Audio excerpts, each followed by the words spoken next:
नमस्कार, आप देख रहे हैं लाइव हिंदुस्तान। उत्तर प्रदेश के चुनावी नतीजों को लेकर विश्लेषण, जानकारियां अलग अलग सीटों की लगातार निकलकर सामने आ रही हैं।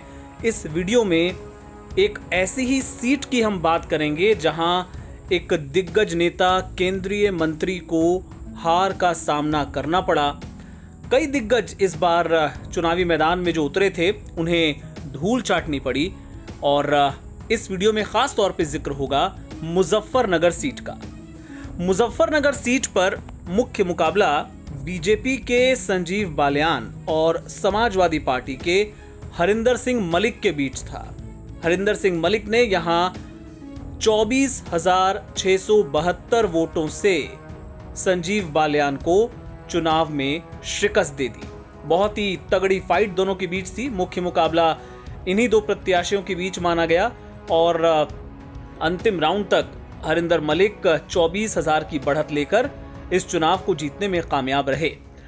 लेकिन हरिंदर मलिक का जीतना, संजीव बालियान का हारना भर इस चुनाव का एक बड़ा संदेश नहीं था, बल्कि इस सीट को जोड़ा गया था जयंत चौधरी की प्रतिष्ठा से भी। जी हां, ऐसा हम क्यों कह रहे हैं, इसकी पूरी कहानी आपको बताते हैं। आपको याद होगा अखिलेश यादव और जयंत चौधरी के बीच, यानी सपा और आरएलडी के बीच लोकसभा चुनाव को लेकर गठबंधन लगभग तय हो गया था। दोनों की हाथ मिलाती तस्वीरें सामने आ चुकी थीं।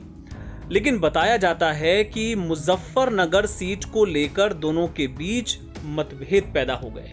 दोनों में ऐसी खींचतान मची कि जयंत चौधरी गठबंधन छोड़कर एनडीए के पाले में चले गए। बताया जाता है कि सपा नेता अखिलेश यादव ये चाहते थे कि हरिंदर मलिक इस सीट से चुनाव लड़ें, लेकिन इसके खिलाफ थे जयंत चौधरी। बताया जाता है कि जब हरिंदर मलिक पहले कांग्रेस में हुआ करते थे, तभी से चौधरी परिवार से उनकी अदावत रही है। जयंत चौधरी उनको निजी तौर पर पसंद भी नहीं करते और वो किसी हाल में ये सीट हरिंदर मलिक को देने को राजी नहीं थे।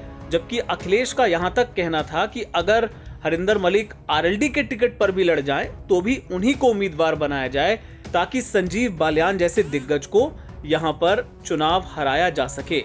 लेकिन जयंत चौधरी इसके लिए राजी नहीं हुए और वो अड़े रहे कि मुजफ्फरनगर सीट तो आरएलडी से ही कोई नेता यहां पे लड़ेगा, और वो खुद चुनाव नहीं लड़ना चाहते थे। उतनी उनकी जो पत्नी है चारू, उनको लेकर भी था कि वो भी नहीं लड़ेंगी। वो किसी तीसरे आरएलडी नेता को यहां से चुनाव लड़ाना चाहते थे।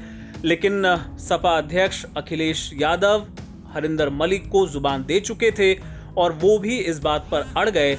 और ऐसे में नतीजा ये हुआ कि ये एक बड़ी वजह रही कि जयंत चौधरी इंडिया अलायंस छोड़कर एनडीए के पाले में चले गए और समाजवादी पार्टी अपने रुख पर अड़ी रही।